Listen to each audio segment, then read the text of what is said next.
இந்த உலகத்தில் பெரிய பெரிய வெற்றிகளும் சாதனைகளும் சும்மா ஓவர் நைட்டில் நடந்ததா சரித்திரமே இல்லைன்னு நமக்கு நல்லா தெரியும். அந்த மாதிரி தான் சுமார் 17 வருஷம் கடுமையாக கஷ்டப்பட்டு ஒரு மிகப்பெரிய உலக சாதனையை செஞ்சு அசத்தியிருக்காங்க ஒரு அயன் லேடி. அது என்னன்னா, இப்போ ரீசெண்ட் டேஸாக இந்த உலகமே ரொம்ப ஆச்சரியம் அப்புறம் அதிசயமாக வியந்து பேசிக்கிட்டு இருக்கிற நியூஸ், அதாவது ட்ரெண்டிங்கான நியூஸ்லனா செனாப் ரயில்வே பிரிட்ஜ் தாங்க.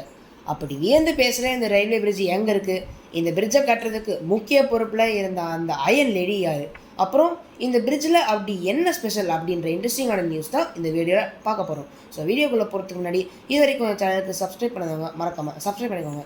சரி வாங்க ஃப்ரெண்ட்ஸ், நம்ம வீடியோக்குள்ளே போவோம். இப்படி உலகமே வியந்து பார்க்குற அந்த ரயில்வே பிரிட்ஜாக காஷ்மீரில் இருக்கிற செனாப் அப்படின்ற ரிவருக்கு மேலே சுமார் 359 மீட்டர் ஹைட்டில் கட்டியிருக்கிறது தான் இதனோட ஸ்பெஷல் அப்படின்னு சொல்கிறாங்க. அதாவது இந்த ரயில்வே பிரிட்ஜோட ஹைட் நாம் கம்பேர் பண்ணோம்னா ஈஃபில் டவர் தாங்க சொல்லணும். இந்த வேர்ல்டுலேயே இது வரைக்கும் ரொம்ப டாலஸ்ட் பில்டிங் அப்படின்னா இந்த ஈஃபில் டவர் தான் சொல்லுவாங்க. ஆனால் அதனோட ஹைட் எவ்வளோன்னா 312 மீட்டர் தான். ஆனால் இந்த Chenab railway bridge height 359 metre. So அந்த ஈஃபில் டவரை விட ஏறக்குறைய 50 மீட்டர் அதிகமாக இருக்குது.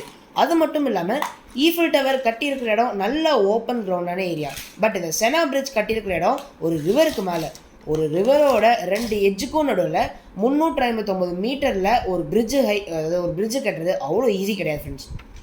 அப்புறம் இந்த ரயில்வே பிரிட்ஜ் உடாம்பூரில் இருந்து ஸ்ரீநகர் வழியாக பராமுல்லா வரைக்கும் சுமார் 275 கிலோமீட்டர் கனெக்ட் பண்ணுற மெயின் பிரிட்ஜ்னு சொல்கிறாங்க.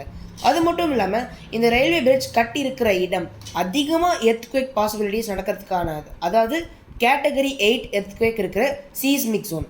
ஸோ அந்த இடத்துல எவ்வளோ பெரிய எர்த்குவேக் அண்ட் பிளாஸ்ட் நடந்தாலும் அதெல்லாம் தாங்கக்கூடிய அளவுக்கு ஸ்ட்ராங்காக இருக்குமாம் இந்த பிரிட்ஜு. இந்த பிரிட்ஜோட wind resistance 266 kilometre per hour. அதாவது பவர்ஃபுல் ஹிமாலயன் காற்று வந்தால் கூட அது தாங்குகிற ஸ்ட்ரென்த் இந்த பிரிட்ஜுக்கு இருக்குமாம். இந்த பிரிட்ஜு கட்டை யூஸ் பண்ண high quality corrosion resistance steel நம்ம இந்தியன் சயின்டிஸ்ட் ஐடியாவில் டிசைன் பண்ணதான். இந்த பிரிட்ஜை தாங்கி நிற்கிற 467 metre long cable crane arch system வேர்ல்டுலே ஃபர்ஸ்ட் இன்ஜினியரிங் டிசைன் அப்படின்னு சொல்கிறாங்க. இன்னொரு முக்கியமான விஷயம் என்னென்னா, இந்த பிரிட்ஜ் கட்டுறதுக்கு இன்ஜினியரிங் டிசைன் பண்ணி இந்த ப்ராஜெக்ட்க்கு மேனேஜராக இருந்து அதை சக்ஸஸ்ஃபுல்லாக கட்டி முடித்த அயன் லேடி தாங்க நம்ம பி மாதவி லதா அப்படின்ற இன்ஜினியர். இந்த ப்ராஜெக்ட் ஸ்டார்ட் பண்ணது 2004 அண்ட் கம்ப்ளீட் ஆனது 2022. ஸோ இந்த 17 வருஷம் இவங்க இந்த ப்ராஜெக்டாக ராத்திரி பகல் பார்க்காம கஷ்டப்பட்டு உழைச்சி இந்த உலக சாதனையை செஞ்சுருக்காங்க.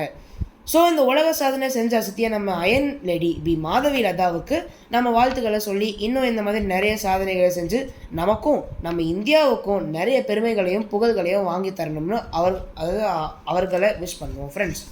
சரி ஓகே ஃப்ரெண்ட்ஸ், இந்த மாதிரி நிறைய இன்ட்ரெஸ்டிங்கான ஃபேக்ட்ஸ் நியூஸ் சேனல் நான் போட்டுக்கிட்டே தான் இருப்பேன். அதெல்லாம் தெரிஞ்சுக்கணும்னா இது வரைக்கும் சேனலுக்கு சப்ஸ்கிரைப் பண்ணாங்க மறக்காமல் சப்ஸ்கிரைப் பண்ணிக்கோங்க. இந்த வீடியோ உங்களுக்கு பிடிச்சிருந்தா லைக் பண்ணுங்கள், அப்புறம் உங்கள் ஃப்ரெண்ட்ஸ்க்கு யூஸ்ஃபுல்லாக இருக்குன்னா ஷேர் பண்ணுங்கள். சரி ஓகே ஃப்ரெண்ட்ஸ், அடுத்த வீடியோவில் சந்திக்கும் முறை அனைவருக்கும் நன்றி, வணக்கம்.